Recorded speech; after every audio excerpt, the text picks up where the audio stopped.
Donc, je vais vous parler de ma vision des collections de données de santé pour la recherche dans le contexte des maladies rares. Donc, je m'exprime à titre vraiment individuel. Et donc, je vais dire des choses à la fois très simples et peut-être un peu plus compliquées, mais j'essaye de vous aider à comprendre quelles sont les opportunités qui s'ouvrent à vous et quelles sont les erreurs à ne pas faire. Donc après, on en discutera. J'ai pas forcément raison, mais au moins, je vais vous dire ma vision. Voilà. Donc, premièrement, je voudrais revenir sur ce que c'est qu'une donnée de santé et de recherche, parce qu'il y a une grande confusion entre les deux et qu'il faut donc vraiment parler des choses. D'abord, les données de santé, c'est maintenant une notion qui est dans le règlement général pour la protection des données, qui est très large, puisque toute information relative à la santé, même très indirectement, est considérée comme une donnée de santé d'un point de vue réglementaire, si vous voulez. Mais les sources de ces données de santé sont extrêmement variées. Bien sûr, il y a le dossier patient chez le généraliste ou dans les hôpitaux. Il y a tous les comptes rendus qui sont rédigés pour rendre les résultats. Les résultats d'imagerie, les images maintenant prennent une très grande place dans les sources de données. Les résultats de biologie, il y a des millions d'actes qui sont faits tous les jours. Et puis maintenant, il y a même les données de dispositifs médicaux moi j'ai une montre connectée là sur les rythmes cardiaques. Voilà, ça ce sont des données de santé qui peuvent être exploitées ou non exploitées, mais en tous les cas, ce sont des données de santé.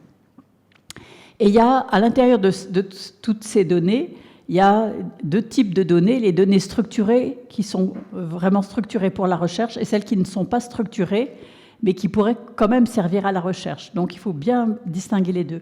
Qu'est-ce que c'est que les données structurées? C'est des données qui ont été collectées avec l'idée d'en faire quelque chose en recherche. Donc on sait à quoi elles vont servir parce qu'on a des hypothèses sur les causes des maladies ou sur les révolutions ou sur les complications, etc.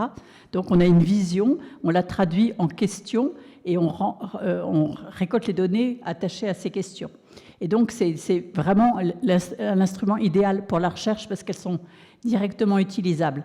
Mais c'est aussi très limité parce qu'il n'y a les données que corrélées aux questions qu'on s'est posées a priori. Donc on ne peut pas découvrir des choses vraiment nouvelles.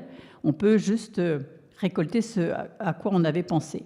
Et moi, j'ai présidé pendant 6 ans le Comité national des registres et j'ai vu à quel point les données des registres qui sont financés par Santé publique France, l'INCa ou l'INSERM sont des collections de données très incomplètes.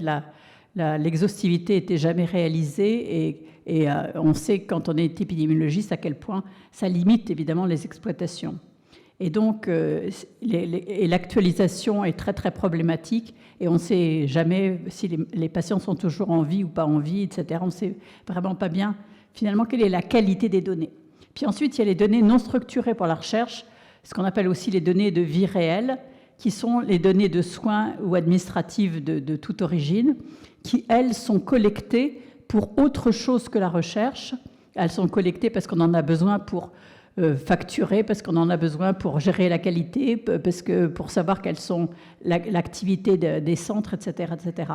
Mais et aussi, évidemment, pour gérer la prise en charge du malade lui-même. Et donc, ces données, elles sont de toute façon collectées. Donc, elles n'ont pas besoin d'être recollectées, elles sont déjà là, elles sont payées par quelqu'un d'autre.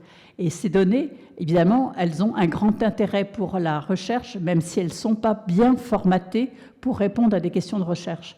Et donc, elles sont moins adaptées, mais elles sont collectées systématiquement et il n'y a pas de frais de collecte pour la recherche, alors que dans les données structurées, il faut des gros budgets et généralement, ces budgets ne sont pas donnés par les agences de financement. Donc, les cohortes et les registres sont toujours très, très insuffisamment financés.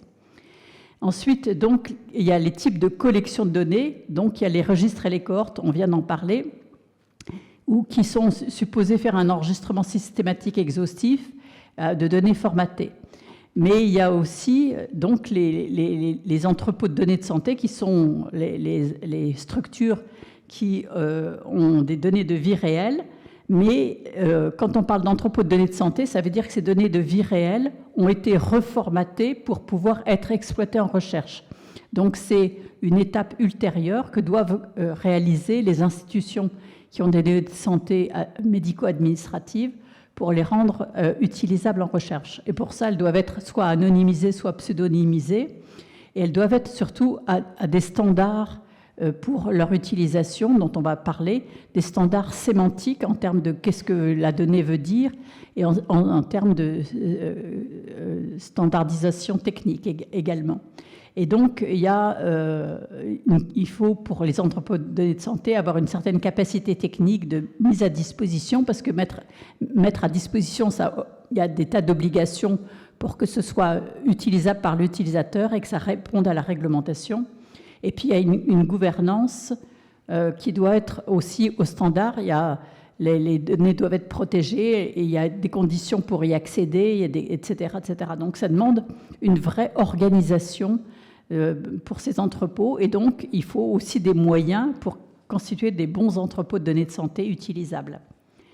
Alors, d'une manière générale, quand on commence à constituer une collection de données, on doit se poser toute une série de questions qui illustrent bien la complexité de ce métier. Qu'est-ce qu'il faut que je collecte? Pour quel usage? Ça, c'est les questions au tout départ. Et quel est le cadre réglementaire qui s'applique à mon cas? Quels sont les avis à obtenir, les autorisations à solliciter? Ensuite, comment organiser la collecte de données? Qui va collecter? Est-ce que j'ai des ARC? Est-ce que j'ai des techniciens de recherche clinique? Est-ce que j'ai des médecins volontaires? Voilà. Est-ce qu'il y a des étudiants? Voilà. Et quels sont les types de données et la taille des collections que je vais constituer? Parce que quelquefois, on peut rêver de mettre, par exemple, beaucoup de données d'imagerie ou des résultats de génomique, mais ce sont des volumes qui sont absolument incompatibles avec les capacités de stockage. Donc, il faut y renoncer sous cette forme-là. Ensuite, pour les données, il faut que ces données soient un format et elles soient nommées correctement et bien documentées. C'est-à-dire qu'il y ait vraiment une explication sur quelle est la définition de chaque variable et pourquoi on l'a appelée comme ça. Et ça l'appellation, c'est ce qu'on appelle les métadonnées. Et là aussi, il y a des standards internationaux pour les métadonnées. Il faut utiliser des métadonnées qui sont dans les standards internationaux si possible, et quand on en crée des nouvelles, parce qu'en recherche on est amené quelquefois à créer des nouveaux concepts, il faut documenter pourquoi on a créé ça, et comment on l'a créé, et pourquoi on l'a nommé comme ça. Ensuite, il y a les bases de données, elles évoluent dans le temps, donc il y a des versions, et il faut aussi être capable de gérer ces versions, et ensuite bien penser aux droits d'accès des personnels à ces collections de données, parce que ça, c'est très, très mal fait dans beaucoup d'endroits. Il faut dire qui a le droit en lecture des données, qui a le droit en écriture, en vérification des données, etc. Et puis, il faut conserver ces données, il faut faire des backups et assurer la sécurité, et ça, c'est pas trivial. Et ensuite, il y a tous les problèmes de protection, de consentement et de propriété intellectuelle qui se posent très, très souvent quand il y a de multiples acteurs qui sont impliqués ou quand il y a des partenariats complexes. Et à la fin, va falloir partager ces données et penser au type de licence qu'on va vouloir donner pour que d'autres puissent s'en servir et puis faire de l'archivage longue durée. Donc, c'est un métier très, très compliqué d'être responsable finalement de collection de données. Et donc, en matière de sécurité, vous savez que le hackage est vraiment maintenant un problème quotidien, et donc, mais aussi le vol de données par des gens un peu moins agressifs que les hackers. Et donc, il y a des exigences qui ont été élaborées pour les entrepôts de données de santé. Un chiffrement propriétaire, c'est-à-dire que les données doivent être chiffrées, même si elles sont volées, elles ne sont pas compréhensibles. Il y a une segmentation des droits d'opération, donc chaque type d'utilisateur a des droits précis, c'est ce que je vous ai dit tout à l'heure, et pas plus. Il y a une gestion sécurisée des comptes et des permissions, et ça, elles doivent être à jour, et quand les étudiants s'en vont ou quand le chercheur migre ailleurs, il faut lui retirer sa permission, etc., ce que beaucoup d'équipes de recherche oublient de faire. Ensuite, il faut avoir des briques de sécurité indépendantes pour que s'il y a un accès illicite à la base, tout ne soit pas accessible, que ce soit vraiment segmenté. Et ensuite, il faut tracer les logs, c'est-à-dire que toutes les connexions à la base de données doivent être conservées. On doit savoir qui a accédé à quoi à quel moment, etc. Et puis, il faut que les données soient hébergées en Europe pour être RGPD compatibles. Alors tout ça, c'est assez trivial. Ça s'inscrit dans des grandes politiques. Et je dirais que moi, je dirais que le plus important, c'est de comprendre pourquoi ces politiques sont en place. Il y a eu des grandes tensions éthiques à un moment donné. Et je vais vous donner la date. Ça a commencé en 2003. Parce qu'il y a des gens qui ont montré que la recherche était très peu reproductible. Il y avait beaucoup d'articles qui publiaient. Et quand on refaisait la même expérience, on ne trouvait pas les mêmes résultats. Donc il y a commencé à y avoir des questionnements sur la qualité des travaux de recherche. Et donc ça peut, évidemment, quand une recherche n'est pas reproductible et qu'elle induit des mauvaises décisions, c'est très très embêtant. Et il y a un exemple très célèbre, c'est que, vous savez, les plaques amyloïdes dans l'Alzheimer, maintenant, on sait que l'étude Princeps était bidonnée et que donc on a cru que les plaques amyloïdes étaient causales dans l'Alzheimer alors qu'elles ne le sont absolument pas. Et ça fait perdre des milliards, vraiment. Ensuite, ça induit une perte de confiance dans les chercheurs. Puis c'est un gâchis de ressources parce que 80% des données primaires produites ne sont jamais utilisées. Et donc ça veut dire qu'on a investi beaucoup d'argent, pas assez, mais quand même beaucoup pour collecter, et que finalement, on n'en fait pas un bon usage. Donc, il faut pouvoir réutiliser les données de recherche, et ça a été chiffré à 10 milliards par an en Europe, ce coût du gâchis de ressources. Ensuite, il y a un gâchis d'opportunités pour de nouvelles découvertes et des innovations, donc c'est un préjudice considérable pour tous. Et puis, à la même époque, il y a eu commencé la prise de conscience que les GAFA faisaient vraiment n'importe quoi et qu'il était temps de protéger la vie privée des citoyens parce que vraiment, on ne pouvait pas accepter que nos données personnelles soient vendues, utilisées et qu'on soit arnaqué. Et donc, il est né le concept de science ouverte en disant que les données de la recherche sont un bien commun, une ressource éducative ouverte. Et donc, on a commencé à discuter l'open review, c'est-à-dire la façon ouverte de revoir la qualité des articles, l'accès ouvert aux données, aux articles, et ça, c'est les journaux open source. L'Orphanet Journal of Rare Disease a été un accès ouvert depuis le départ. Et puis, les licences ouvertes pour accéder aux données, par exemple, toutes les données d'Orphanet sont téléchargeables gratuitement sur un site. Et puis, la méthode utilisée doit être ouverte également quand il y a une production d'articles. Et les données doivent être ouvertes aussi, c'est-à-dire accessibles, même si on va voir qu'on peut moduler la facilité d'accès, mais les données doivent être ouvertes. Et ça, c'est aussi une porte d'entrée pour les sciences participatives et citoyennes qui sont maintenant vraiment au cœur de nos réflexions. Donc, comme je vous ai dit, ça a commencé en 2002, l'émergence du concept, et ça a pris très longtemps pour qu'on arrive à une directive européenne, l'European Open Science Cloud, qui en français, en bon français, s'appelle le Plan national pour la science ouverte et qui a été publié en 2018.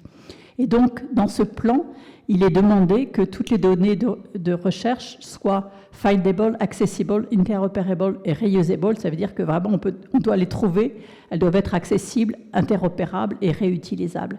Donc, ça date de 2016, cette publication de FAIR, mais c'est en 2017 que la Commission européenne a décidé que tous les projets de recherche qu'elle allait financer devaient contenir un plan de gestion de données, un data management plan en anglais, qui comprenait des indications sur comment on allait rendre les données faires. Et en France, ça a été rendu obligatoire en 2020 pour tous les projets de recherche financés par l'ANR. Donc, vous ne pouvez pas échapper maintenant, vos données doivent être faires. Et alors, j'ai dit que l'open access, ce n'est pas open bar quand même. Il faut choisir son option. Soit on peut protéger ces données parce qu'on veut les déposer un brevet, soit on ne veut pas déposer un brevet. À ce moment-là, elles doivent être partagées. Et là, elles sont partagées par le biais de publication, bien sûr, en premier, mais aussi déposées dans des entrepôts de données de recherche. Et la publication, elle peut être open access complet ou green open access, c'est-à-dire qu'elle est dans un journal qui ne donne pas accès à la publication gratuitement, mais elle est par ailleurs déposée dans une archive ouverte.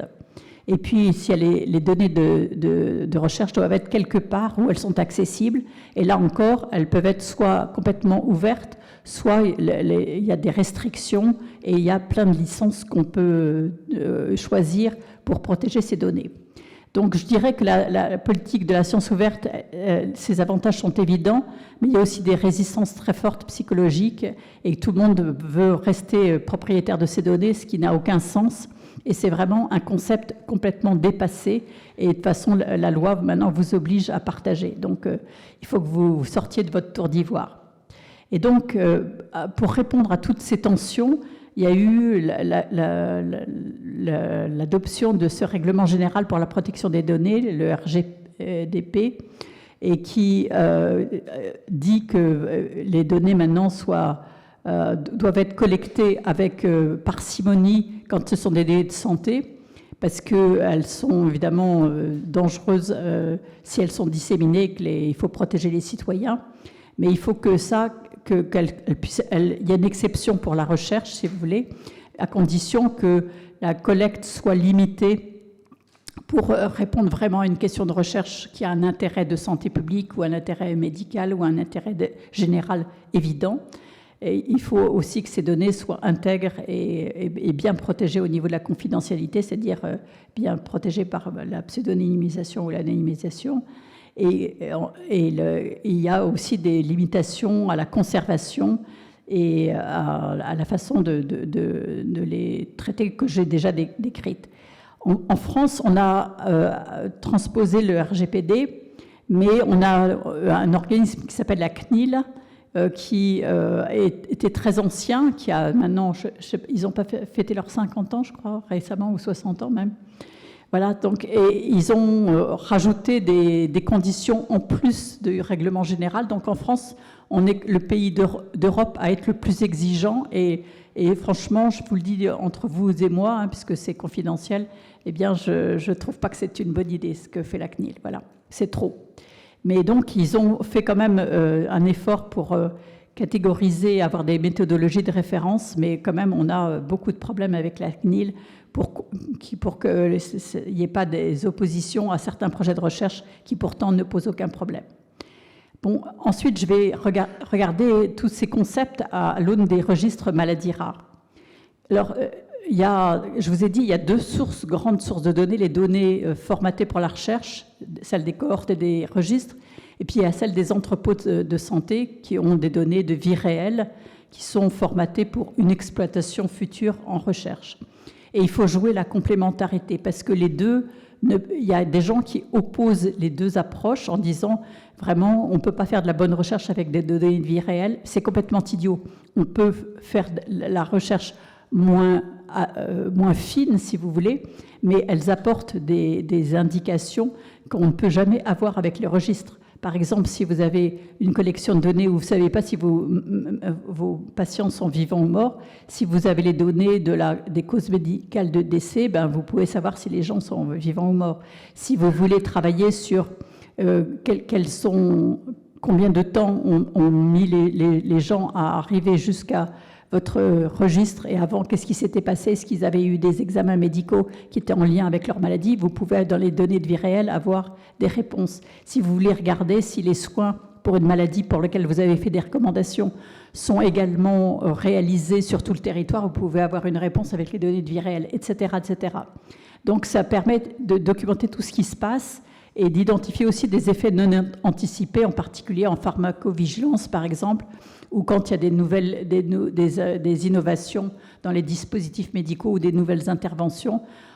Si on veut avoir une idée très, très rapide des effets potentiellement délétères, on peut les avoir avec les données de vie réelle.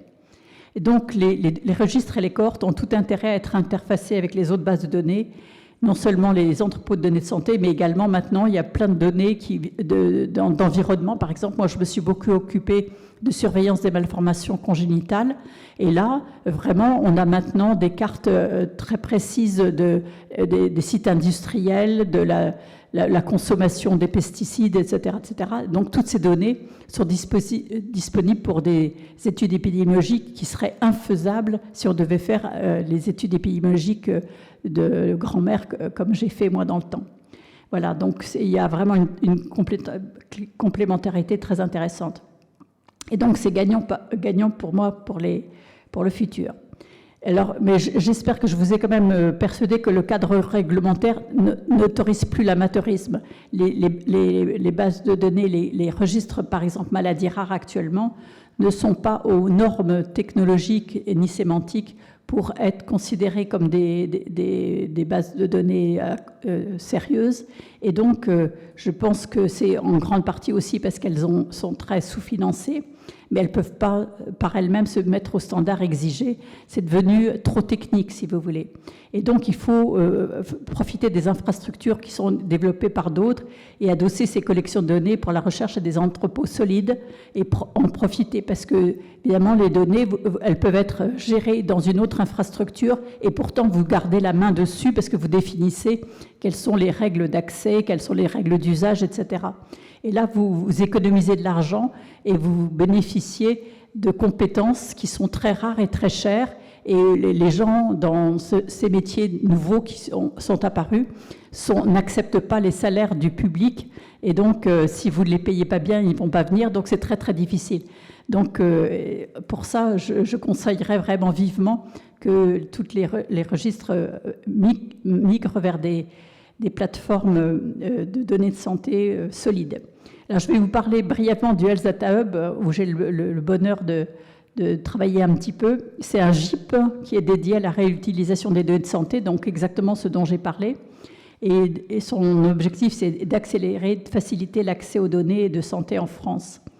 Donc, il a été créé il y a maintenant 4 ans dans le cadre d'un rapport sur l'intelligence artificielle, le rapport Villani.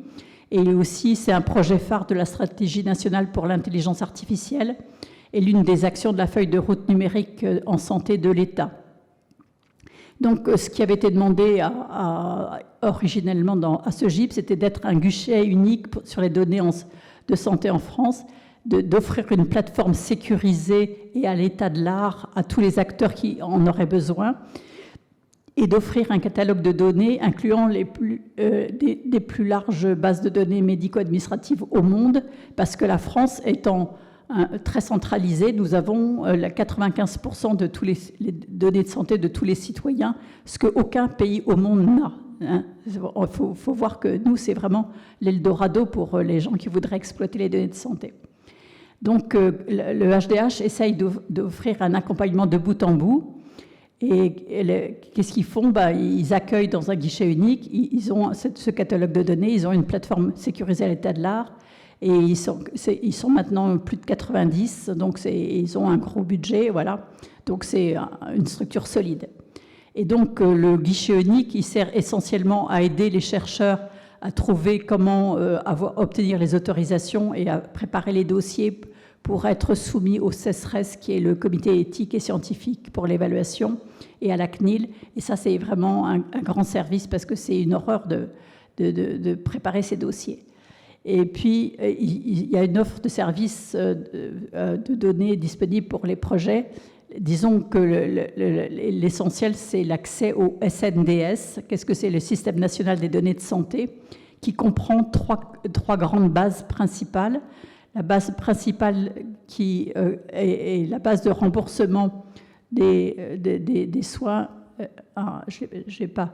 Dans la base principale, il y a le remboursement des soins, il y a le PMSI et la cause médicale de décès. Et avec ça, évidemment, on a des données merveilleuses, évidemment, avec la limite que la base de données de remboursement des soins, il n'y a pas de diagnostic. Donc, il va falloir reconstituer les diagnostics avec des médicaments traceurs ou des actes traceurs, mais ça, c'est justement fait de façon industrielle par le HDH avec l'aide des projets de recherche qu'ils accompagnent. Puis à côté de ça, il y a le catalogue qui est des bases de données qui sont déjà constituées pour la recherche, et qui voudraient rejoindre la base principale. Et la BNDMR est dans le catalogue actuellement du HDH. Et puis, il y a d'autres sources possibles. Donc, c'est prévu qu'il y ait un élargissement progressif des données disponibles. Donc là, c'est juste pour montrer les 10 bases qui sont actuellement acceptées au catalogue du HDH, sachant que nous, le conseil scientifique, on en avait proposé 3 fois plus au SNDS pour leur intérêt scientifique, mais les 20 autres ont été recalées parce qu'elles n'étaient pas à l'état de l'art, elles n'étaient pas RGPD compatibles, elles n'étaient pas vraiment aux normes. Donc il y a un gros problème quand même dans notre milieu. Donc, qu'est-ce que peut faire le HDH? À ce moment-là, il peut aider à capitaliser sur la réalisation de l'appariement entre le SNDS et les bases de données pour la recherche, et aider à la contractualisation et à capitaliser sur les travaux techniques et les actions de conformité au RGPD, parce que, comme je vous dis, à chaque fois qu'il y a des réglementations très compliquées, des exigences techniques très hautes, eh bien, plus vous en faites, plus vous êtes bon, plus vous êtes capable d'aider les autres et de réaliser vraiment en temps et en heure les choses.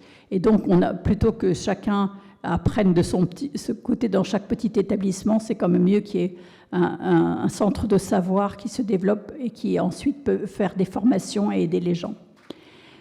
Il y a aussi un autre aspect du HDH qui est intéressant, c'est que l'État a enfin compris qu'il fallait aider les hôpitaux à réaliser des entrepôts hospitaliers de données de santé pour la recherche, parce que, comme je vous ai dit, il y a vraiment une étape entre la production du dossier médical électronique et des comptes rendus, etc., et puis leur conformité pour être utilisée en recherche. Et ça, c'est la construction d'entrepôts hospitaliers. Il y a eu un appel d'offres de la Banque publique d'investissement. Il y a eu déjà un premier lot d'hôpitaux qui ont reçu un financement, et il y a l'évaluation du deuxième lot est en cours. Donc les hôpitaux, progressivement, vont monter en gamme et vont pouvoir construire leur propre entrepôt de données de santé, et bien aidés par le HDH qui produit les normes et offre de l'aide, et qui pourra chaque hôpital pourra avoir sa propre politique d'accès aux données, etc. Mais il faut travailler dans un esprit de future collaboration nationale, parce qu'évidemment, il y a beaucoup de données, et en particulier pour les maladies rares, qui demandent au moins la population nationale pour arriver à avoir des effectifs suffisants. Et donc, la plateforme du HDH, elle est à l'état de l'art. Donc, c'est un outil d'accompagnement pour les projets de recherche. Donc, elle est à disposition. Les chercheurs, c'est comme un outil qui est à distance, mais sur lequel vous avez complètement la main pour ingérer les données pseudonymisées, stocker les bases et mettre à disposition les données. Et ils peuvent aussi gérer pour la base les demandes d'accès par les utilisateurs, parce que ça aussi, c'est une très grosse contrainte que de répondre à ces demandes. Et donc, c'est une sécurisation des données au plus haut niveau, c'est compliant avec le RGPD, et c'est faire par design, donc ça a tous les avantages parce que ça répond à toutes les obligations réglementaires. Et puis, ce HDH, eh bien, il est très actif aussi à l'échelon européen. Il a participé à une action conjointe qui s'appelle TEDAS pour fournir des études, concepts et recommandations sur la réutilisation des données à l'échelle européenne, et en particulier en travaillant énormément sur les avis des citoyens dans 25 pays. Et puis, le HDH a été choisi comme la tête de pont du futur espace européen des données de santé, qui est une directive qui va voir le jour dans un an, et qui est une version européenne de ce que fait le HDH, qui est vécu par la Commission européenne et par les États européens comme un modèle. Donc on ne va pas quand même bouder notre plaisir d'être en tête de pont de ce qui se passe en Europe. On est très fiers. Voilà. Et donc, en plus de ça, il y a un très bon accompagnement des citoyens et des patients dans l'exercice de leurs droits au HDH, mais je ne vais pas en parler puisqu'il y a Caroline Guyot qui va en parler plus tard dans sa présentation. Je vais conclure avec des mots forts. Je pense que les bienfaits d'un guichet unique pour la mise à disposition des données, c'est une certitude. Ça réduit les coûts, ça mutualise les savoir-faire et ça réduit la charge de travail pour les collecteurs primaires qui sont très difficiles à former et à valoriser et à payer. Et ça réduit le temps d'attente pour les chercheurs pour avoir des bonnes données. Ensuite, il faut utiliser les données de vie réelle pour enrichir les données des collections. Ça, pour moi, c'est une évidence qui a tout à gagner à faire cette mutualisation. Il faut utiliser les services d'une plateforme à l'état de l'art. Donc, ça peut être l'entrepôt de données de santé du CHU, où je pense que Strasbourg, ils feront bien parce que c'est des gens bien. Voilà, mais bon, c'est pas évident quand ça marchera, mais finalement, c'est bien aussi d'avoir en tête que la BNDMR, que je ne suis pas payée pour faire leur promotion, mais franchement, c'est formidable ce qu'ils ont fait. Et donc, c'est une plateforme à l'état de l'art.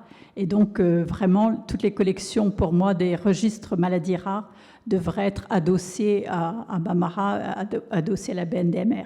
Puis, il y a un dernier sujet, là aussi, c'est hors sujet pour moi, mais je ne peux pas résister. Il faut absolument, si on veut qu'un jour les données maladies rares de vie réelle soient utilisées, il faut qu'elles soient bien codées, et en particulier dans le PMSI. Et pour ça, il faut que les codes ORFA soient adoptés dans le PMSI. Et chacun, vous devez vous pousser à votre niveau, là où vous êtes, pour expliquer à quel point c'est important pour vous. Voilà, bon courage pour faire tout ça.